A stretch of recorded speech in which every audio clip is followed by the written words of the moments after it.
I think it's pretty safe to say that Anbernic has been on a bit of a roll lately. They really seem to be leading the charge in the retro handheld emulation space by a pretty significant margin. Today I'm going to be taking a look at the Anbernic RG40XX-H. Their XX product line has basically become the gold standard for entry-level handheld emulation devices, and this one seems to be their next step forward. But is it actually the next step we've been hoping for, and how well does it actually perform? Let's find out.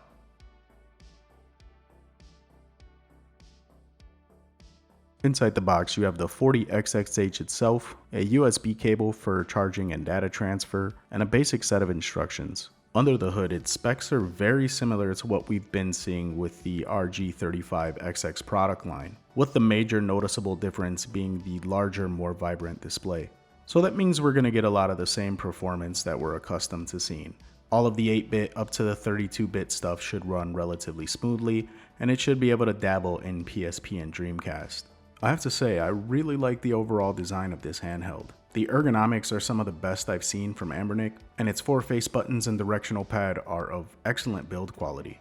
The 2 analog sticks are kind of what we're accustomed to seeing.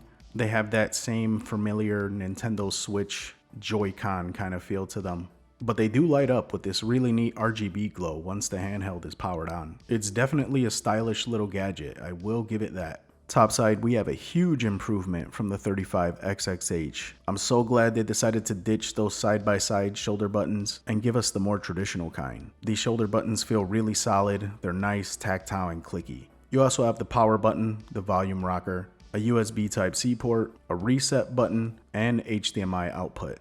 Over on the bottom, you have the 2 speaker grills, a 3.5mm headphone jack, and 2 micro SD card slots. One for the operating system, and the other to load more games. Once powered on, we're greeted to that all too familiar Anbernic menu that I always give a ton of credit for being very clean and organized. Diving right in, I went directly to its PSP library, and I noticed that it's a tad bit more slim than what we're accustomed to seeing. But this isn't necessarily a bad thing. It looks like they trimmed out a lot of the bloat and only left the AAA more heavy-hitting stuff. While most of the games are playable, some of the more resource-demanding games are going to experience periods of slowdown. I think they have frame skip active automatically because I was actually surprised with the performance I was able to get from God of War without having to tweak any of the settings.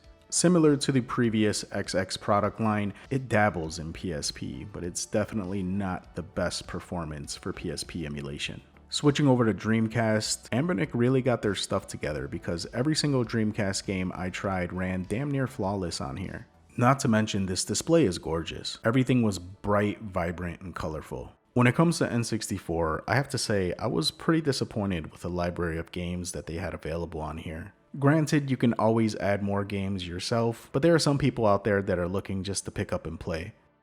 I was surprised to see how much better DS emulation got on one of these entry-level handhelds. There's still much to be desired, and it's kind of difficult to enjoy some of these games without the additional screen, but it's nice to see them take a step in the right direction in terms of making this better. And of course, where most of these entry-level retro emulation handhelds truly excel is in their ability to play Game Boy, Game Gear, and Game Boy Advance titles. And the RG40XX-H is no different. These games look great and play amazing on here. Now, one thing that Anbernic continues to surprise me with is the ports that they include on these handhelds. And on this one, there is a really impressive port of Grand Theft Auto 3 that looks amazing and runs flawless.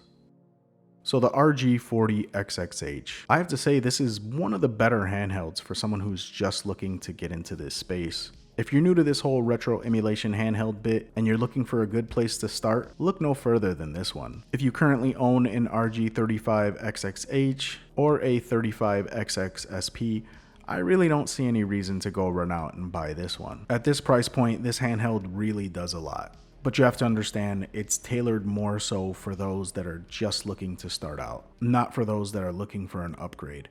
If you guys are interested in the RG40XX-H, I'll put links in the description below. Until next time, this is Ness, signing out.